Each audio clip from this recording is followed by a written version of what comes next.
So where did November go? Where did I know. it go? It just gone. disappeared like So that. today's the last day of November, right? Yeah. It means Christmas Eve is like, what, 25 days away? Something like that. Yeah. Close. 25, 26. Which means people need Christmas presents. Which means they could buy our calendar by Absolutely. Timothy Wayne Williams. And they should Is that order right? it now. Yes. I don't know why. I know too many people. I'm getting too old, Alex. But he's got this cool calendar out that we published by Timothy Wayne Williams, and it's a Where's the Bigfoot calendar. Every one of these paintings, all 12 months, there's a little mini or bigger hidden Bigfoot. Did you try to find any of them, Alex? Yeah. I was pretty successful. I don't want to tell Yeah. you how successful because I might embarrass myself. So you got two. You found two. Anyhow, Yeah, it's a I got great, those but what a nice gift. It's not terribly expensive. And yet, if you know somebody who's really into Bigfoot, husband, friend, yourself, you can buy this calendar. Yeah, and the artwork is stunning. Yeah, it is. So it's just kind of cool. Kind of cool. And that's the, is there a name on it? No, the Hidden Bigfoot Fine Art Calendar. Yeah, so you just go to hangar1publishing.com and go to the merch page. Yep. And it'll show right up. And where else is it available, Alex? It's exclusive at Hangar One Publishing for. Oh, it is. Oh, cool. Very cool. All right. Anyhow, moving on. So we have kind of a weird show because it's one of these high-check shows. We're going to have two, I guess, Bigfoot researchers, but one got into it because she had a really crazy close encounter, like crazy close. And then William Bassan basically researches in the same area. They're good friends. They support each other in research. And her name is Angelique Benham. I don't know if I've pronounced that right. Benham? Is it Benham? I believe that's right. You don't even know. You're just guessing like I am. Oh my God. What is it? I don't know. I think Benham. You'd say it quick, Benham. Anyhow, then we have Christopher Lee Helton on. And Christopher has nothing to do with Bigfoot, although he's a Bigfoot enthusiast. So we can talk to him about that. But he is he's a rock star photographer, celebrity photographer. And so whether you're interested in photography or you're interested in backroom celebrity stories, or if you're interested in becoming a pro photographer, this show is definitely for you. Either way, it'll be a good show. It'll be a great show. Yeah, I think so. I like the variety. Don't you? Yeah, you like to mix it up. Yeah, mix it up. We got hundreds of photos. We got videos. We got. Oh yeah. We got guests. Yeah, you can do one of your really quick slideshows. Ting, ting, ting, ting. Or it's just rapid fire Alex slideshow. See how fast you can go. I'll try to slow Get that finger ready. Okay. Oh my God. So I was watching just like literally, I swear, just minutes ago. I was talking to my grandson, and of course he's got a huge amount of Legos. So what do you get him? He calls me up with this idea, and he calls me up and he's like, I got this great idea, Grandpa, but it's really expensive. It was an RC car for $1,400. I'm like, whoa. And he's like, well, no, first he goes $1,000. And then he goes, but we got to buy batteries and the remote. And, and I'm like, whoa. And I had already gotten him well, I shouldn't say it because you might hear this, but I already got him some nice stuff and sent it already. But he was really interested in Legos, right? Because he's got 50,000 Legos.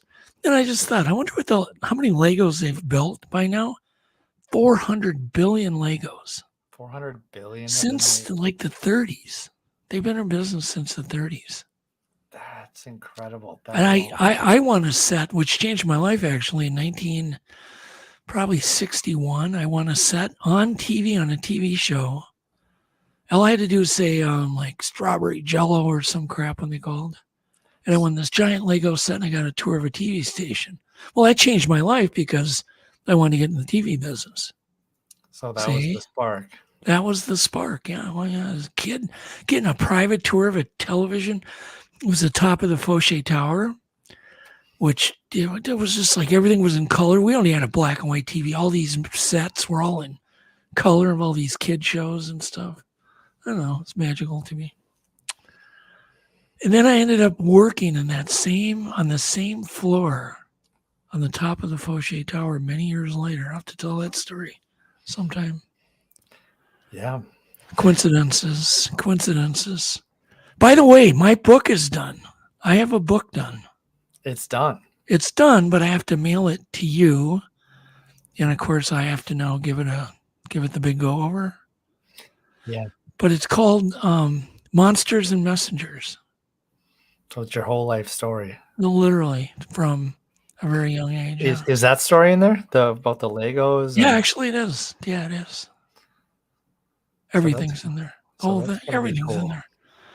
Literally everything. And I can't remember, but you're going to not be happy when you see how many pages it is. A lot of pages. Anyhow, that'll be at some point edited now, and I'm not in a hurry to get it out. But there's enough Legos on Earth to go to the moon 10 times there and back. 10 times there and back. There's enough Legos on planet Earth right now to give every single man, woman, and child 86 pieces. What would you do with your 86 pieces? Well, did you know that if you take just 6 pieces of, I think they're the 6x2 blocks, there's 914,000 different combinations that you can put 6 Legos together with. Just 6. Crazy. And apparently that would take you like 29 years. 29 years just to do all those combos with just 6 pieces. Well, That's interesting. I better start now. Yeah, start now. But then if you throw in like colored pieces in those 6, it's almost endless, like 400 billion combinations of whatever you could build. So, but anyhow, my grandson built a tank, and I thought, well, that's really cool. It rolls and everything. Next video he sends me, it's like remote control, like forward and backwards, and it's doing turns on a dime, and he built that. He built the whole thing. Oh, yeah. It's just like, what in the dick? He needs no more Legos. I mean, at some point, you know what I mean? Yeah. Anyhow, so let's see here. What time? It's already 7:10. Okay, we're going to bring our witnesses on like 5 minutes. But there was a really interesting, when we talk about glitches on this program quite a bit, there was a really interesting glitch, and I was even trying to figure out how it could have been mistaken as a glitch, but it was filmed. So this lady gets caught in a flash flood. Would you quit looking at the chat room? I'm listening. No, you're not. What? Come on. You're looking at the chat. I don't blame you. We need to get somebody who can moderate. Don't we? I don't know. I'm the greatest multitasker ever. Are you? Yeah. Until those eyes go the other way. Anyhow, so this lady's named Charlene. She gets caught in a flash flood. She's alone. She's in this red car, right? Mm-hmm. And of course, the water starts going over the roof, and the guy, a doctor actually runs out in the middle of this flood to save her. Then she's like banging on the glass. Her windows are stuck open, which happens with power windows. Your car gets flooded. And the windows don't work. So she's trapped inside, and he's grabbing like some kind of log. Then he's banging on the side of the window to try to break the glass. It doesn't break. Another guy runs out, and this guy's name was Howard, I believe. He runs out. His name was Howard Abscess, and he runs out in the street. And now the car is sinking and sinks down 10 feet deep. So he dives down, and he can see her in the car, and she's beating on the glass. And then he takes his hand away, and he can't figure out how to get her out either. All of a sudden, his arm touches her shoulder, and he just pulls her out. They get her to, they get her up to the surface, drag her to safety. And they immediately, they tow the car out, and all the windows are closed. And so here's and there's no way the windows would function, and the doors were locked, and they wouldn't open. In many cases, there's so much pressure. See, the doors won't open when you're trapped. Anyhow, long story short, if you get caught in a flash flood, God, roll your windows down immediately. You want the water to come in. Or if you're driving on ice, a lot of people go ice fishing, and they go too early. Or they go too late in the year and the car drops through the ice. You want your windows all the way down. Otherwise, you get this weird pressure and you can't get your windows down. In fact, they even recommend even driving on the lake with your door propped open. So, tip that might save somebody's life. Anyhow, it's an interesting glitch because they could not figure out how in the world she was removed from the car. And it's like guy said basically his hand went through the glass. That is so weird. Pulled her out. Yeah. Have you read stories like that before? Oh, God, yeah. There's so many glitches like this that are on Reddit. There's a thing called r/glitch on Reddit. r/glitch. Look it up. r/glitch. On Reddit, yeah. You can read about just common everyday glitches people have. Some of them are spectacular and some are, Have you ever had a glitch? Well, we've talked about them. Do you remember me and AJ went up at the family reunion. We saw the family coming out of the elevator. We got in the elevator, went down, and there they were walking towards the elevator, the same family. And AJ, she looks at me and she goes, glitch. I've experienced probably 4. That was one of them. Yeah, 4. Yeah, about 4 of them. Very dramatic ones. They're very, something's wrong. You definitely know. They make you question reality. Yeah, it does. It makes you question time, the linear, motion of time. Because it's very nonlinear. By the way, I just got over COVID. So everybody knows. I get over COVID. 2 days, I'm feeling great. I'm back to work. I go shopping. I come down with a head cold. Oh, of course. You got over one right into the other one. I feel fine, but it's just the nose is running all day. I'm blown. I literally had to order more Kleenexes today. I went through 2 boxes of Kleenexes today. So I finally took some of that head cold medicine. It's drying me up a little bit so I can get through the show. I don't like taking that stuff. Kind of makes you shaky. And I took the yellow one. I didn't know. I'm like, oh crap, maybe that's the nighttime one. Because there's blue ones and yellow ones. And you took the yellow one? I took the yellow one. I thought, well, maybe that's for the moon. And the blue ones are for the daytime. The sky. Yeah. No, the blues are night. Yeah, we're good.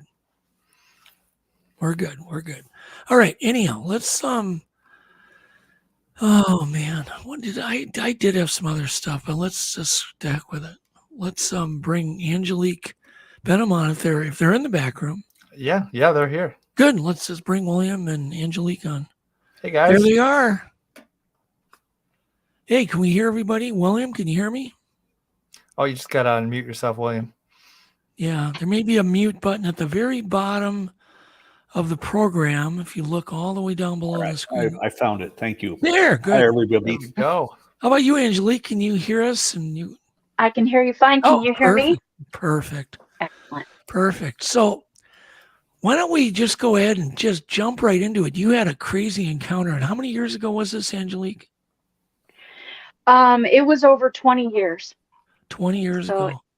Yeah. Which is it was the like that. beginning of everything. Yeah, it really has been. It goes by quick. 20 years to me is like, it's nothing.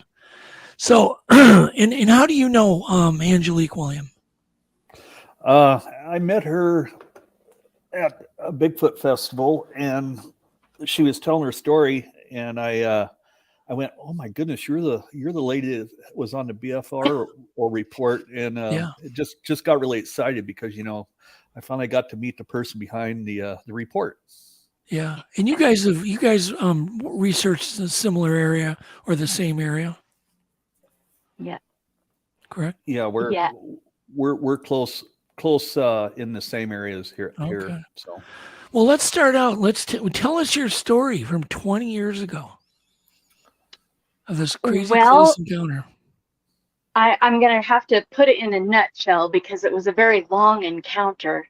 So, Okay. Well. We've got plenty of time, but just maybe you can skip some of the facts and get to some of the meat yeah, and potatoes. But you got time. yeah. Yeah, absolutely. I took my children and my family on a kayaking trip on Sullivan Lake, which is in the northeastern corner of Washington State. Can you guys still see me? Yes, Yeah. we can. Yep, Okay. you're the focal point. Okay. And we put in at a creek called Noisy Creek. And on one side of the lake, there's a wilderness side, and William can verify this. It's where they used to feed the bighorn sheep in the 1990s, I think it was. And we wanted to kayak that hillside in the hopes that we'd be able to see some bighorn sheep. And we kayaked the full length of Sullivan Lake and ended up at a campground on the far end. And it took us the majority of the day. So the day was halfway done by the time we got there. And when we got to a campsite, it was full of people, full of families with their children in the water. And we let the kids out so that they could splash around, stretch their legs and stuff, and then eat lunch. And then we didn't stay very long. And my sister-in-law and I both had a very weird feeling that we were being watched. It was very creepy. And so we kept the children real close to us and made everybody stay close together. And then we were only there for a little while because we had to get back before dark. And so we shoved the kids off, and I had given one of the boys my vest, my life vest. And so I stayed back behind for a little while. I was eating my lunch, and um, then I still had that really creepy feeling. And I'm not a very good swimmer. I'm a lousy swimmer. Well, So okay. I want to interrupt you just for a second, though, on this creepy feeling. Had you yeah, ever experienced that ever before? not before that. Not like Only that, as huh? Yeah, only as maybe a child, when you're a little kid and you're afraid of the dark and you Yeah. have to get up in the middle of the night and then you're just scared, so you run into bed and jump under the covers. It was like that. It was almost an urgent, panicky feeling. Okay. And I thought I was just letting my imagination get the best of me, and I was starting to think that maybe there was something in the water, like maybe Loch Ness or something, the Sullivan Lake monster, you know. So what I decided to do was I was going to cut really close to the bank and stay within just a few feet of shore and follow the shore all the way back. So if I accidentally rolled my boat, I wouldn't have very far to go to be able to pull it to shore and empty it out and get back in. So when I was there, I was aiming towards the bank. It was an inlet, and across the inlet there was what looked like a grandpa and two little boys walked down the bank, and the two little boys went to the shore and they were picking up rocks and throwing stones and pointing, and it looked like a grandpa because from the distance that I was at, he had silver hair, and so I thought, oh, this grandpa's there with his two little boys. And right about the time that I left, everybody on the beach disappeared. So I was all by myself. There was nobody there. And I don't know why, but the whole campground just evacuated. And so I got on my boat and I saw this grandpa walk down and sit down on the the bank behind the two little boys, and I kind of aimed for him because, and my thought was, oh, good, I'm not alone. Something happens to me, he's gonna see, and I'll be okay. And I still had that urgent feeling. And as I was aiming towards them, I wasn't going very fast. I was going very slow. I was just kind of meandering, putting an oar in and then just coasting, putting another Mhm. oar in and coasting. And as I got closer and closer, now these two little boys, one of them was wearing red. He was wearing red shorts, like basketball shorts, and the other one was wearing, I think, blue shorts. But he was sitting behind them on the bank. And as I was aiming towards him, well, the two little boys, they got up and left, but the grandpa stayed. And I noticed him looking down the bank at me. And so I was like, okay, he's looking at me. So I waved at him. I've got an oar in, and I just wave, and he didn't wave back. And I just thought the first time that maybe it was because he didn't see me. So as I got a little bit closer, put another oar in, I waved again when I realized he was definitely staring at me. And when I did, he didn't wave back again. And so at that point in time, I'm just thinking, okay, he's an elder. Maybe he just doesn't want to deal with a stranger. You know how it is. And I just kind of went, okay, whatever. Yeah. But I was also headed right towards him, and I knew I was going to be passing right in front of him. And as I came up on him, I don't remember if I actually said hello to him or if I was thinking I was going to have to say hello to him, but I was coming so close to him that I would have to acknowledge him somehow just to be polite. And as I came up on him, at that point, I was about 15 feet away. I remember looking over at him and smiling. And that was when I got a good look at him and went, oh, he's not a grandpa. He's actually maybe only in his mid 40s, early 40s. He had a little bit of salt and pepper hair, and he had a salt and pepper beard. And from the distance that I had seen him from a distance, he'd looked like he had a full on long sleeve shirt and pants, and I remember thinking, holy, it is really hot. It was mid-August, so it was really hot that day, probably in the 90s. And when I looked at him, I remember thinking, well, he's not as old as I thought he was. He was actually younger than what I thought he was.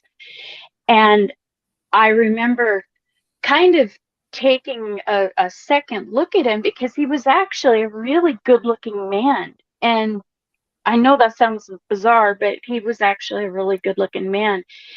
And right about the time that I got about 8 feet away from him, I was looking right into his eyes.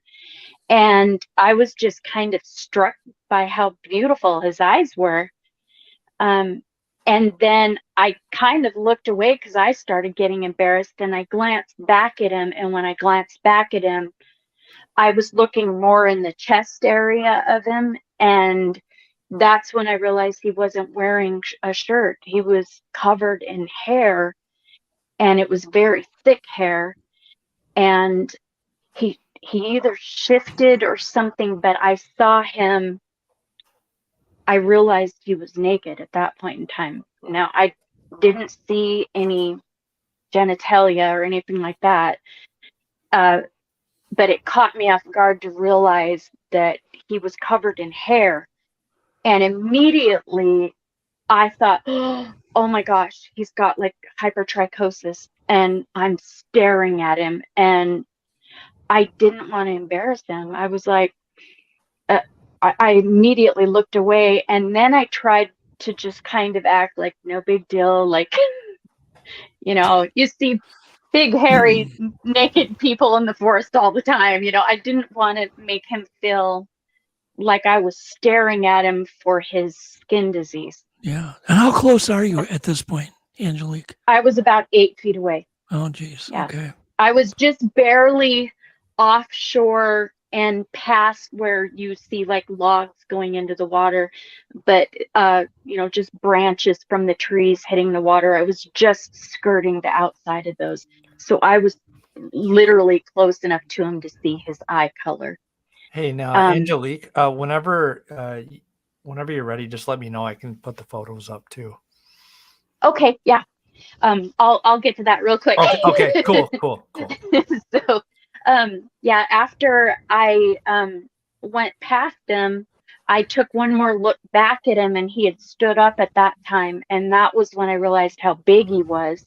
And my dad was 6'6", and I remember thinking that this guy had probably 2 feet on my dad, and he reached up with his arm and he pulled a branch out of his face. And when he did, I remember just going, holy, I mean, his biceps were like this. And he moved his foot somehow, and that, and I don't know the muscle, but that muscle that joggers get along their thigh on the outside, I don't know what muscle that is, but it just rippled when he moved his leg. And I remember thinking, this is probably the most well-defined person I think I've probably ever seen. I glanced back one more time, and when I did, he was gone. That was the last time that I saw him up close. Now, when I met up with my sister-in-law further on down the lake, I was right opposite of where there's a bald knob on the top of that hill. And she looked at me and she said, oh, there's somebody, look, there's a hunter, there's a hunter up there. And I remember looking up to the summit of the mountain, and at the summit of that mountain, he was walking parallel to me. And he would walk and he would look down, and he would walk and he would look down, and he stayed with me all the way up until that bald knob turned back into forest again on the other side. So it was the rest of the day he paralleled me. So I'm confused. I'm confused by there were younger ones with him, correct? No, they were just 2 little boys in a pair of blue and red shorts. So the little boys were human, and they just approached this thing. How close were the boys? So, okay. Maybe so the big creature was behind the boys. The boys were in front. The boys had no idea the creature was there. I don't know that. I don't recall them ever looking at him, but they could have, but I never. Jeez. If they did, I just took it as they were talking to Grandpa. Ugh. You may have averted a kidnapping.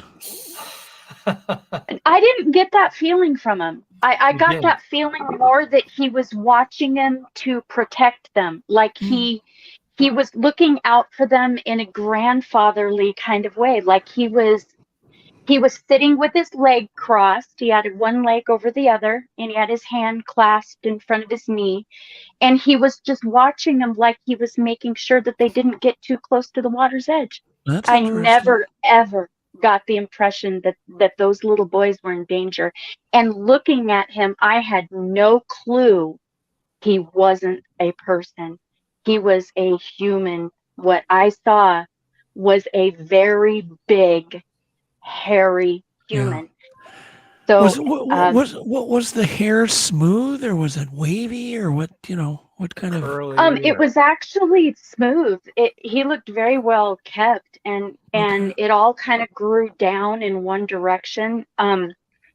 He had it kind of came up around his neck, almost like a turtleneck, and so it stuck out a little bit around his neck, and then it just kind of made its way down his body. But I never thought he was anything other than just a very big man with a skin disease. Gosh. And did he have a friendly expression? He must have had an expression on his face. He watched me out of the corner of his eye, just carefully watching me without moving his head, kept his posture very, very upright and very, a very good posture. He watched me go by, and when he looked me in the eye, he just looked at me like another human being would look at another human being, like Yeah. like, hey, how's it going? Well, you hear so many stories about Bigfoots watching kids from a distance, but not too far away. I mean, I hear these stories constantly. And so you just, it always crosses my mind, and I think, are they just curious? Are they parents themselves? Was it a grandfather? You say it had grayish hair or salt and pepper, so Yeah. so it probably was an I elderly.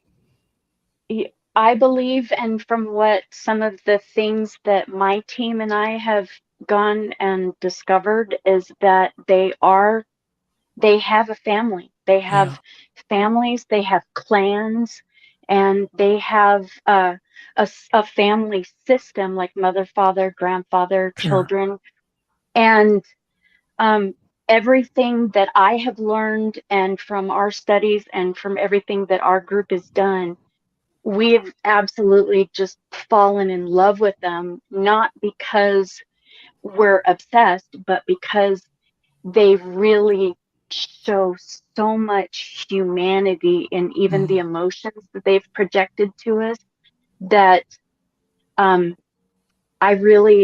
just really feel passionate about kind of being their voice, That's cool. being Very cool. to let people know. So, William, what's your take on all this and on the creatures?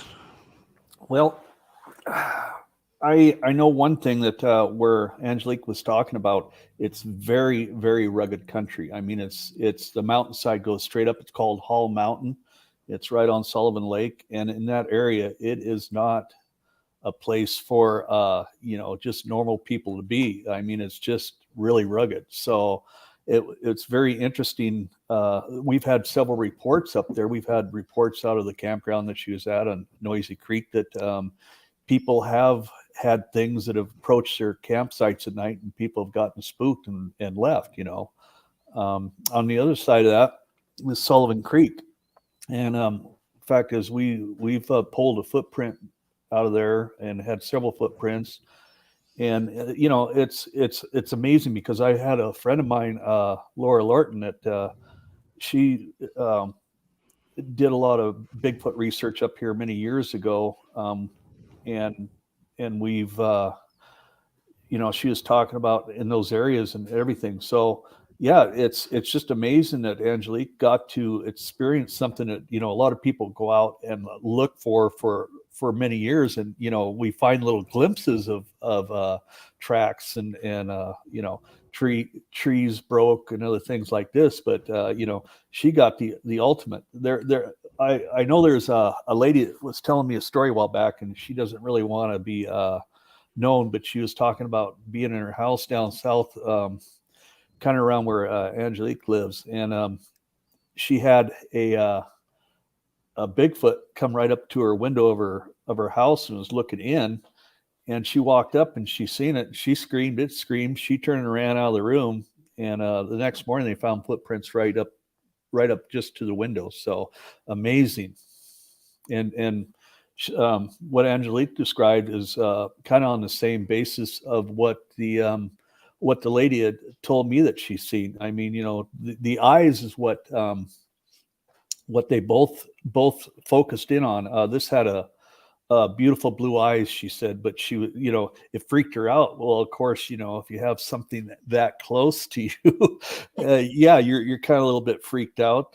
But with Angelique, she was in the water, so she had a little bit of protection there. That kind of gives you a little buffer not to be so freaked out. Yeah, and I'm sure the creature knew that too. Yeah. So yeah, it's just in this area up here. I came up here about 11 years ago. Well, a little less than that, 9 years ago. And I moved up here because there's gold, and I like to go prospecting and stuff. So I came up here, and I have a friend of mine that Steve Major. He does some Bigfoot shows and stuff like this. And I said I was down prospecting. I heard a really weird noise of sounded like somebody was really drunk on the other side of the canyon from me in the middle of the night. And when the sound went off, I called Steve up and I said, "Hey, Steve, you go up to Alaska and everything, and do all these Bigfoot shows and stuff. Why don't you just come on up here and we'll look around up here." And so we started doing some investigations up here and did a movie and stuff, and had a really great guy that works with me, Marshall White. Angelique knows him really well, and he produces the Selkirk Range Sasquatch films and stuff like this. And he's filmed Angelique and the ladies there, did interviews and stuff. But yeah, it's just a hot spot up here. We get lots of reports, and we're getting more all the time. So, Angelique, I mean, this must have been life-changing. Totally. It was. Absolutely. So, What was the first thing you did when you got back with people again? Did you tell them, the story, or did you keep it to yourself? I actually, like I said, did not realize that it was a Sasquatch. I thought he was a man with hypertrichosis. And so this was right at the very beginning. I was in college at the time, and I had a home computer for the first time. And I decided that I was going to get online and try to look up what the skin disease was, because I wanted to know if the correlation between the skin disease and the size of this man had something to do with each other. Well, I found a website that had, it was basically a chat forum room. And if you got on this chat forum, you could ask the room what it was that you saw, tell them your story, and then this group of people would be able to either help you or direct you in the right way to be able to find the answer. Well, I told them what it was that I saw, the man and how big he was and the hair, and then nobody had any answers. And so I just closed the computer and kind of forgot about it. But it was very soon after that I got a phone call, and that was back when they had those little caller ID boxes that attached to your landline. And I got a phone call that said U.S. government. Well, my brother works for the U.S. government. So when I saw that, I thought maybe something happened to my brother. So I picked up, and this gentleman, and I don't remember his name, and I do not remember the department that he worked for, but he told me who he was and what department he worked for. And he said that he wanted to talk to me about the Sasquatch that I saw at Sullivan Lake. Well, it immediately just kind of dumbfounded me, because I went, I didn't see a Sasquatch. I was thinking that if I ever saw one, it would look like the Patterson-Gimlin film. I never thought that it would look like a man. And so I said, I didn't see a Sasquatch. I saw a big, hairy guy. And the guy his reaction was almost like he was kind of sarcastically laughing at me, and kind of said, I want to talk to you about the Sasquatch that you saw at Sullivan Lake. Well, immediately, I don't know why, but it immediately kind of freaked me out. And I said, I didn't see a Sasquatch. It was just a guy. And I hung up on him. And I don't know why, but my gut told me, don't talk to him. He could have been a totally legitimate person. He could have been absolutely perfectly fine. But for some reason, it freaked me out, and I hung up on him. And so, how did he know? How did he know to call you? I'm assuming he got it from the forum. I'm assuming he picked it up from the internet, from the story that I'd written out in the forum. Well, I told my oldest son, who was like 15 at the time, 14, 15, he was like a freshman in high school. Gotcha. And he said, Mama, there's this new site called the BFRO, and the guys at school are talking about it. Maybe you should write what you saw and send it to them and see if they can help you. So I did. And I immediately got a phone call from one of their researchers, and he had me tell it over and over and over. Probably 3 hours I talked to him. Wow. And what he was doing was he was trying to vet my story to see, what if I was going to come up with something that was not right. Well, at the end, he had told me, he said, yes, you did see a Sasquatch. And just because the Patterson-Gimlin film is what the majority of people think they all look like, not all of them do look like that. They're like people. Some people look like this, some people look like that. And you did see one. And to this day, his name was Mel Scahan, and Mel Scahan, a very dear friend of mine, he's been the one that my kind of go-to man. Whenever I do come up with evidence, I kind of pass it by him. And he's been able to kind of work with me and mentor me in the research that Cindy Goodbrake and I do with the Sasquatch sisters. And he's been very helpful. So Kevin Jennings asked a question whether, everybody know if Bigfoots can swim. Well, they have the name, the water ape. So yeah, they've been seen swimming many, many times. And that thing probably was there because it was hot. They went to the beach and it probably took a swim. It's my guess. Could very well. I wish I have paid more attention to him from a distance to see what was going on before I came right up on him. So, but yeah, he's there. My first sighting, Angelique, was a Bigfoot that was drying off from a swim in Mille Lacs Lake in Minnesota, and we both saw it in the in the headlights. It was standing on the side of the road drying off. And it was just, how did he dry off? Or it was waving its arms like a hula motion, like a hula dancer. It was really windy that night, but it was warm, really hot and humid, but it was windy. And the hair, you could just see the hair blowing in the wind, but it was just doing this hula motion back and forth, back and forth. And we thought we were looking at a moose waving its antlers at first till we realized that was its arms.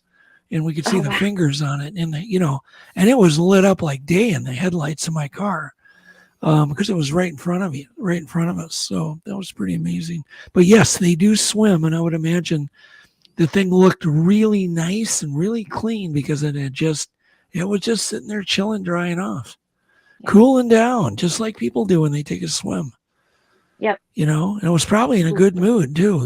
Just everything about it was the perfect storm that you happened upon the scene. It's just so cool. The fact that you thought it was a person probably affected everything about the whole encounter. Because if you would have thought it would have been this big 8-foot monster, you probably would have booked out of there. Totally. Instantly. You would have went the other direction. You wouldn't have had your close-up encounter. But you just thought it was a guy with hypertrichinosis. And he just, he was chill. You were chill. The kids had no idea anything was going on. And they may have thought it was a guy, with some kind of suit on, because they're very monochromatic. They're monochromatic because their hair and everything, it all matches. So it looks like they're in kind of a jumpsuit, I guess, from far away. Yeah. Like I refer to it as Carhartt overalls. Yeah, Carhartt look, overalls. from a distance, they look like they're wearing Carhartt. Yes. And was it an auburn-colored Bigfoot? Kind of an auburn? He had a little bit of red tint to a salt and pepper. It was almost like when you see a silver tip, something that from a distance looks silver, but then as you get up closer to it, you realize that there's dark and kind of muted. Kind of almost a sorrow color. I think of horses, but kind of a reddish brown and salt and pepper at the same time. So, so William, You have not had a sighting yet, but you certainly know there. It seemed like you're obviously convinced they're there. They're in your area. Yeah, we found tracks, Okay. trees that have been broke. I can't explain how the trees were broke, or some of the stackings of some of the branches and stuff. But I'd love to be there and watch them do that. But trying to you're out in the field like I am, and looking around for them. With the parabolic mics, I do a lot of camera up in the trees. I've got a system where I put a camera about 10 to 15 feet up in the trees, so it kind of points down. I know some people say that you don't want to use trail cams because you're never going to see one, but I've seen where other people have gotten pictures of Bigfoot on trail cams. May not be the best, but of course we see all the blurry pictures. So I'm just trying to do what I can to capture a clear picture of a Bigfoot. If you're gonna get a photo, it's gonna be on the day one that you put that camera up. It'll be on the first day. It won't be the second or third day. It'll be that first day, most likely. So you have a different approach, Angelique, when you do research. You guys do a lot of gifting, I think, and more of a. You're not trying to gather photographic evidence or audio evidence, or are you? I don't know. Actually, we have chosen to take a different approach to it because we've had better success doing it we're thinking out of the box here. We chose instead to, rather than look at trying to prove their existence, we're doing more of trying to learn how to communicate with them, right, and how to learn what their languages are, because we've experienced I guess they call it the samurai chatter, when really I believe it's more of an ancient native language. And all of us girls have experienced it. And so we have found our best success has been to approach them with the respect that they are a people and that they are a tribe, and to be to very carefully and respectfully communicate with them our intentions of wanting to get to know them and wanting to learn about them. And as soon as we do, they have done a lot to be able to show us that they also would like to communicate with us in a way that is respectful. I've noticed that we've used glyphs, and I think William has also talked about some of the glyphs that he's found, the structures. And so the way that I've approached it is I have gotten sets of sticks in an area where I know that they're there. I can sense that they're there. I'm hearing twig snaps, I'm hearing whoops, I'm hearing knocks, and I'm knowing that they're right there. So I'll take sticks and set them down, and then I will speak to them to please, tell me your name and use these glyphs. Yeah. And then I'll take a bunch of sticks and I'll set them down. I'll make I chose an A because my name is Angelique. So I put an A on the ground, and then I pointed to the A and said, that was me. That's my name. And then I would leave and come back. And when I did, those sticks in their pile was set in just this intricate pattern that I could never duplicate. It took a lot of balance, and I don't even know how they did it, but that's where we've been really excited to see that in some of the areas that I've been where I haven't set any glyphs down, they've put an A where they know that I'll find it. And that's one of the photographs one of the photographs that I sent to Alex. You want to put one up, Alex? Yeah. Yeah, sure.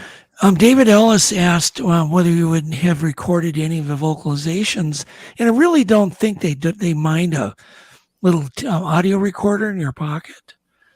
Cindy has our other team member has some great audios. Okay. Yeah, and we're gonna have both you and Cindy on for a full 2 hours. Oh, great! To just talk about everything. Yeah, we'll have you both. Great. On. She's gonna bring the audios too, so you'll be able to see those. This awesome. A right here that you see was one that I had gone to the area that I am around them a lot, where I go to communicate. I had parked my Jeep and I had left and gone down and had cleaned up. I take garbage sacks with me, and I was cleaning up garbage, and I came back and this A was right in front of the door to my Jeep. I literally had to climb over it to get into my Jeep. So it was kind of their way of saying, hey, here's your A. And I was so excited about that. That was just a really, just an exhilarating experience for me. I had to take a photograph of it. So that's the one. If there were no sticks there when you left your car, none, and came back, and there were that many sticks organized, that's pretty darn interesting. Yeah, and it wasn't 3 sticks. I was always using 3 sticks, 2 sticks, and then the one for the cross beam. If you look at this one closely, you'll see that it's 2 sticks, 1 stick with a Y at the end, and then the cross beam. So they understand the A, and that you don't need to have 3 sticks to make an A. All it takes is 2. So that was really exciting for me. Super interesting. Are there any more photos, Alex? Yeah. So, what else should I pull up, guys? Why don't you just start with the footprint? Just go in order. Is that one of your footprints, William? Yeah, it is.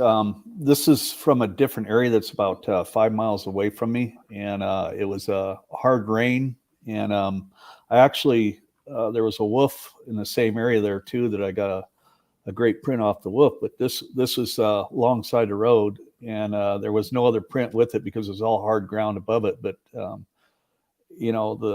hammer toe, as I call it, where the bunion sticks out really off the right, it was pretty impressive. And I did send in another photograph of a print that we had cast.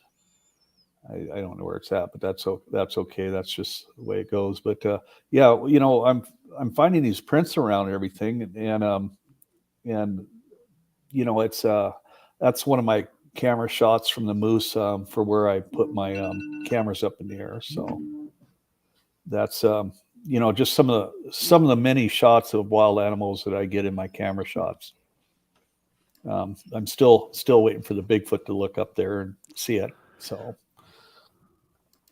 My only advice is to move your cameras a lot and disguise them the best you can. Yeah, I've heard of many people talking about moss and reflective anti-infrared or reflective material. Now, when Angelique was talking about what in this picture here is what I found was a Christmas tree sized tree that was broke, and these branches were interwoven into it. And when she was talking about these kind of point off towards the creek.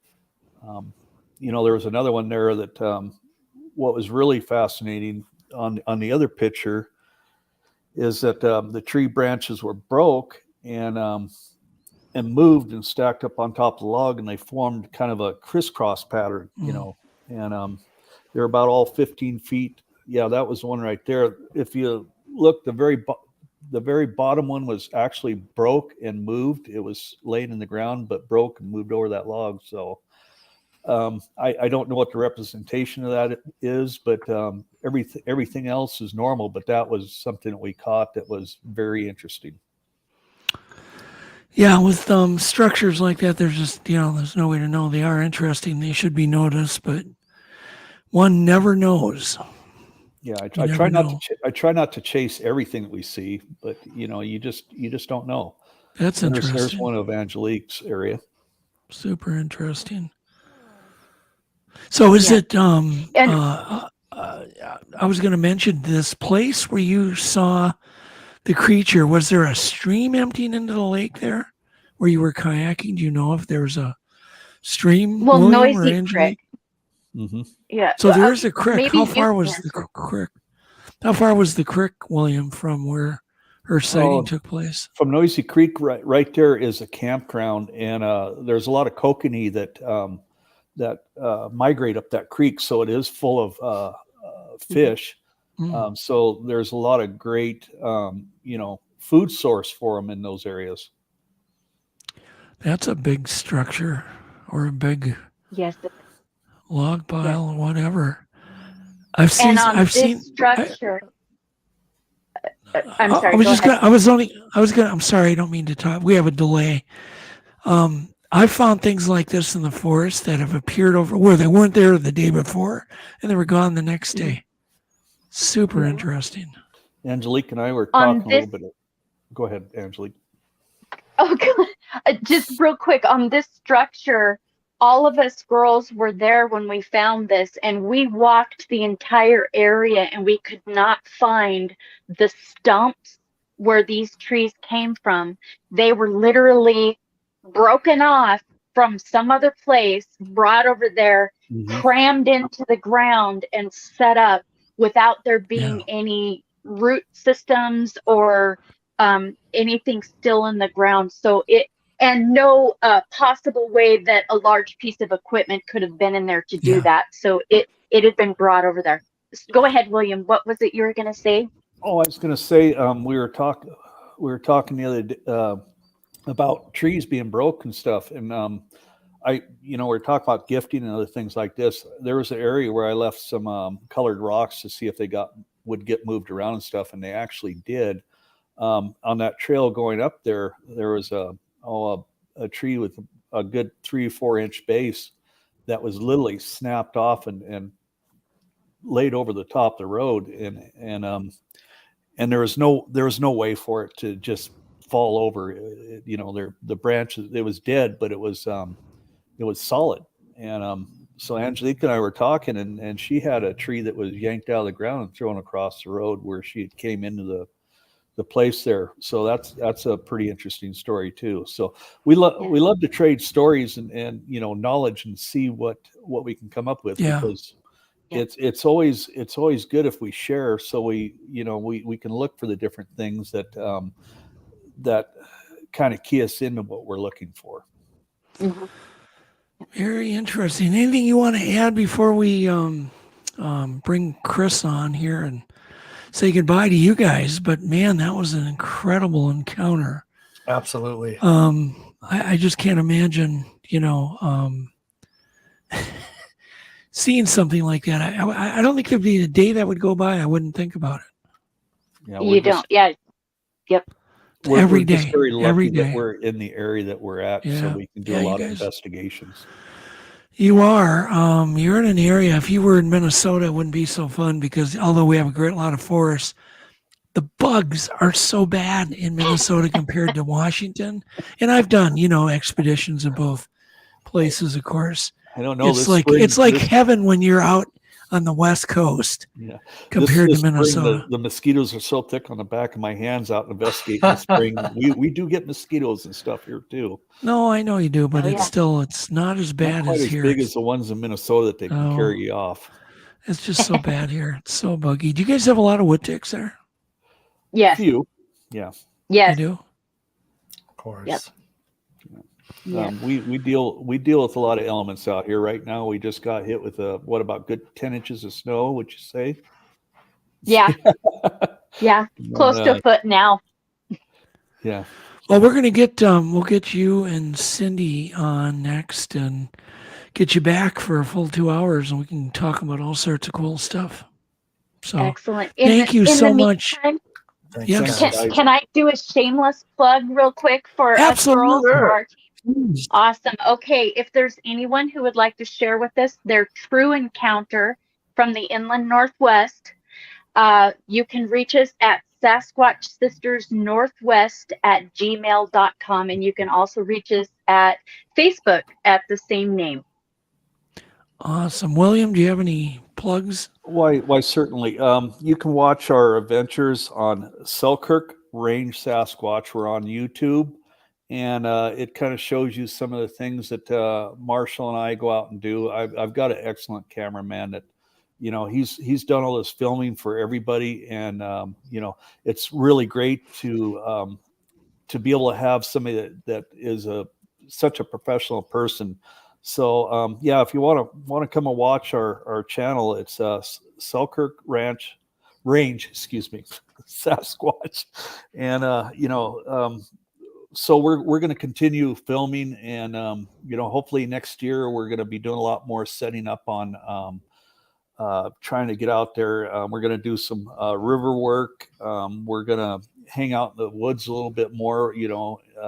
We're going to hit some more of those areas where we keep getting reports. So, Angelique and the ladies, and they're a little south of us, and we're up here in the north. So, we're all out there, hitting the woods, and it's not easy work. I'll tell you. People don't quite understand that it's not. It's worthwhile. It's worthwhile. It is. It's so much great experience just to get out there. So, thank you. Well, thanks so much, and good meeting both of you, and we will talk soon. Yeah. Thank you. Again, Thanks, Doug. Thanks, Alex. Thanks, guys. See you later, Angelique. Take care. So, now let's bring Chris on, and I don't think he's going to need a big introduction, but Chris again is basically he photographs rock stars. That's what he's done for many, many, many years. I'm sure he has a bunch of crazy stories. Yes, hopefully. Even one. So without further ado, let's bring Christopher Lee Helton on. Hey, Chris. Can you hear me? Yes, we can. Okay, so I'm on. I've never done this. I'm a little nervous, of course. The only times I've been on the air were a radio station in Orlando. The top disc jockeys in the morning used to wake me up because I worked shooting for the station, and we'd go out doing promos and drinking. Okay, they know I'm staying out, and they're the ones going to bed, so they'd call you in the morning on the air. So how long have you been doing this? Chris? I started taking pictures, just messing around, because my mom got me a camera when I was 16, and then so I took it to a couple of concerts. But back then, the whole going to concerts is partying. Right? I'm not there to take a picture. I'm there to party. So I just took pictures. And a friend of mine named Mark Wilson was working at the Holiday Inn in the airport and met the drum tech for Ted Nugent's drummer, Cliff Davies. And he said, here's some passes. He says, my friend's got a camera. Can he bring it? He says, here's a photo pass.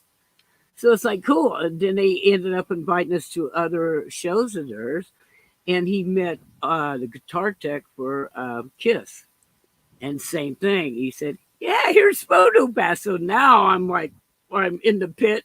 I'm right here. And I'm like, cool. And I'm going to parties with these people. And so that's kind of how it started. And I was always into martial arts. And in Florida, I started studying Kung Fu under a grandmaster who was a bodyguard for Muhammad Ali. Through that, we ended up guarding rock stars. So now I'm around rock stars all the time. And one of the top promoters in the Southeast, actually the biggest promoter in the Southeast, Beach Club, guy comes backstage. I'm actually, there was a guitar player named Randy Rhoads with Ozzy Osbourne. He's sitting there playing guitar, and I'm guarding him. And the guy comes back, sits down, he goes, what's your last name? I said, Helton. And I'm the only long-haired bodyguard, so there was no doubt who he's talking to. And he goes, would you come over tomorrow night? I want to talk to you. And I did, and he hired me as a photographer and bodyguard. Oh, cool. That's basically how it all started. So when was your first paid? When did you sell your first photo? What year? That would have been 80, and the guy, it was the Billboard magazine. It was Bobby Ingram from Molly Hatchet, and Dana Cornick, who was the engineer for BJ Studio, which was a fairly big studio. They did Michael Jackson was there, Judas Priest was there, several major acts, and I ended up being their photographer for that, for Molly Hatchet, and also for BJ Studio. And this is all this stuff's in one little street, you know. I mean, in a couple blocks, you have the top radio station, the top recording studio, and the manager of the biggest act around there, which was Molly Hatchet and Pat Travers. It's all right there, and we happen to live right there. Well, let's do this. Let's give people a taste. I know we have like some 300 photos, right, Alex? Yeah. And you could probably get through those in like 14 seconds. Go for it. But we won't let you. We won't let you. Alex, he gets a little trigger happy on the slideshows. But why don't you just give us a taste, Alex, and Christopher can just give us a little rundown. Well, let's just give people a taste, and we'll go back to talking. Just start at the beginning and just click something. We don't want to see thumbnails. There you go. A Scandal. Patty Smith, I think, or Smythe. One of those two. Smith, I think. Great girl. I ended up photographing them 3 times. So go to the next one.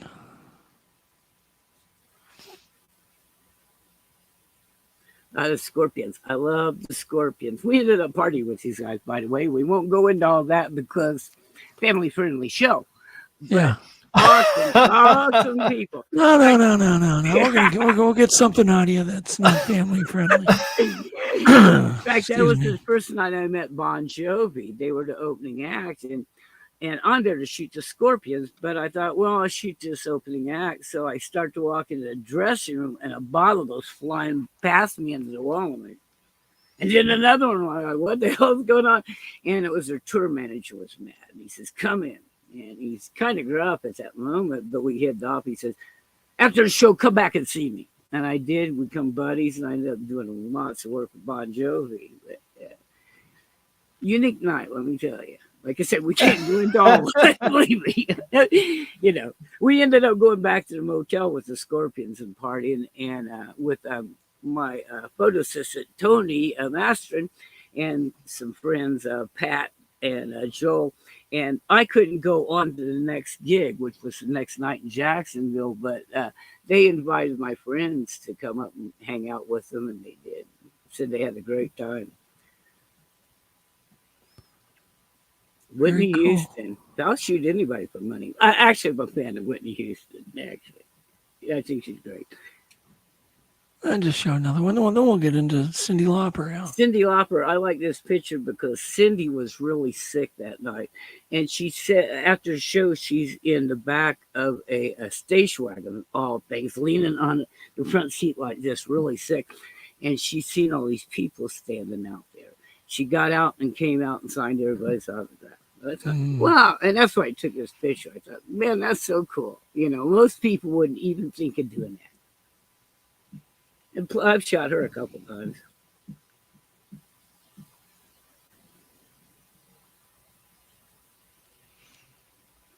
Slash. Here's my first story, Slash. They were opening for Motley Crue. I'd heard of them because I'm in the magazine business. They hadn't really broke real big yet. And so I'm walking backstage, and there's a great big fan for the auditorium. I mean, it's literally like 4 feet high. And it's sitting there, and this Slash is sitting on the ground with his back against the wall with a bottle of Jack Daniels. And he goes, I walk up, and I just start laughing at him. He looks at me, and he goes, this is my biggest fan. So I keep laughing. I said, hand me the bottle. And I sit down, and that's how I met Slash. We sit there drinking Jack. And I remember he goes, when you see Axel, don't speak to him. He's an asshole. So I never did. You know, Mark Weiss, I was working with Mark Weiss that night, and his book that came out, the cover of it is a shot of Guns N' Roses in the dressing room, and I'm the guy that set up the whole thing. Yeah, I set the lights and all the shit. So I got a kick out. But I never did speak to Axel. That was a full page in Rolling Stone magazine. It's been a bunch of magazines. But you took his picture, but you didn't speak to him. Yeah, I didn't talk to the other guys. I did, but once Slash said he's an asshole, I thought, yeah, okay, fine with me. The funny thing, you took him at his word. Oh, I did. The funniest thing that night to me was Nikki Sixx's girlfriend. What was her name? She was a famous. It wasn't Sheena Easton. I don't. It was one of those girls, a Prince girl that he's dating. And I'm sitting there working on equipment. She goes walking by, and she's looking at me and smiling. And I'm thinking, this girl's not giving me the eye. I mean, who am I? And she keeps doing this, and I'm like, she is. And I thought, why is she looking at me? And then I thought, well, her boyfriend's Nikki Sixx. Look what he looks like. So I thought, yeah, she has no taste. So of course she smiles at me. This was on the cover of the New York Times entertainment section. That shot was. It was in the New York Times, I think, several times actually. And so did you make your living just? Did you make enough just doing photographing rock stars to make a living? That models. I shot models for Swimwear magazine, and at one time. Plus, I was a manager of a modeling agency. I used to teach modeling. Doug, I could walk a runway as good as any girl you've ever seen. I swear. But it's what I do. And then I ended up marrying a model, and years later, I ended up owning 3 regional fashion magazines. So yeah, that and local bands. I worked with a lot of local bands doing their promo, but yeah, I was just a photographer. And it's feast or famine. As you were a photographer, you probably understand that well, don't you? Sure. Yeah. So that's famine, right? It's famine right now. I'm saying, isn't it? But yeah, it had its plus and minuses, like everything. More pluses than anything. That's my ex-wife, actually. Well, the thing is about being any kind of photographer, as soon as you're not doing it, you're forgotten about. Oh yeah, yeah. Nobody gives a damn. Yeah. They don't care what you've done, what kind of work you've done. Once it's over, it's over. Yeah, no one's going to call you. Oh yeah, I was telling Alex that I said, I spend all my time working on photos at night, so I don't talk to people. And it's like, what would the conversation be? What are you doing? Scanning pictures. Okay, that's pretty much it, Chris. And then we go on to what they're doing, which are having a life. But you're still selling your photos from way back. Yeah, I just actually signed with 2 new agents about 3 months ago. Cool. One in England, and the other one, I think, is based out of either LA or Vegas or something. They're big agencies. So right now I'm with 4 agencies. So, you make sales here and there, but I love these guys. So you took this photo. I spent 4 days with him. Most of the time I hung out with Alan Skipper. Yeah. And yeah, it was I remember when I first met him. Was he nice? Dude, I get picked up by him and Vice President of Turner Broadcasting. And so me and Alan are in the back seat of the car, and we're driving to a shoot in New Smyrna Beach, which is like 45 minutes away. And just to talk to one of the nicest human beings I've ever met in my life. Guy wouldn't say, if there was a celebrity he didn't talk about. But to have him talk about people like Marilyn Monroe and, and Flynn and all these people is amazing. It's like, this guy actually knows these people. He told me, he said, Chris, the biggest thing I thought ever happened to me was, he goes, I was a kid and I did a stand-up comedy thing, and Milton Berle was on the show. He said afterwards, Milton come up to me, looked at me, he didn't smile or anything. He goes, kid, I stole one of your jokes, and walked away. He goes, biggest thing ever in my life. He stole my joke. Jeez. So how was Bob Denver? Was he a nice guy, or was he real nice? I didn't spend as much time talking to him as I did Alan. I guess it was because Alan was around the old big stars more than Bob was. And yeah, that because he used to be in a bunch of movies and stuff. They go way back. Yeah, and his dad was a star too. Yeah, he was. So I was more fascinated with him than Bob, because Bob, like Gilligan Island ruined his movie career. Yeah, I used to watch the shows before he was on that too. Yeah. Actually, the first thing that got me into music was Ricky Nelson. When I was a little kid, I'd watch him on TV, and I was like, wow. Yeah, but I looked at Bob as just like a rock star kind of, Which, come on, Alex, you got to play picture bingo here. So what's your story behind Samuel Jackson? Well, I didn't really speak to him. It was just a quick, hey, what's up? Hey. Oh, it's a paparazzi shot. Yeah. Well, and that's what's funny. I never worked as a paparazzi. I was, it wasn't my thing. Everybody knows I'm there. I'm not jumping in on it. Everybody knows I'm there. I'm credentialed before I walk in. So, but you did it this night. You played. No, actually, he's actually. This is a grand opening. It's just how I shot the shot. You don't see all the people. He's on a red carpet, so you don't see all the people. It's just how I take the picture. He knocked the back. He used Canva and knocked the background out. Yeah, basically, the trick, Doug. He overexposes a little, and then that way, when you print, everything goes black. Yeah. He looks like he went to go sneak a smoke, and he turned around and he. See, Alex, now you're going. See, Alex, now you're going too slow with the slideshow. What's up with you? He's my favorite guy. I love Charlie. I met Charlie a couple of times. Great guy. I got such a kick out of him. What was he like? Like in real real nice life? guy. Like I said, he was charmer. He was real nice to me. I met him twice, maybe 3 times. I'm not sure. It was the 80s and 90s, and I did live the life. It's like we tell people, if you remember it, you weren't there. I'm not kidding. I will find photo passes and photos and go, Alex, why don't you start at the beginning? Why don't you just start at the beginning? Well, here's the thing, right? Like some of these photos probably have some pretty big significance, right? So is there any of them that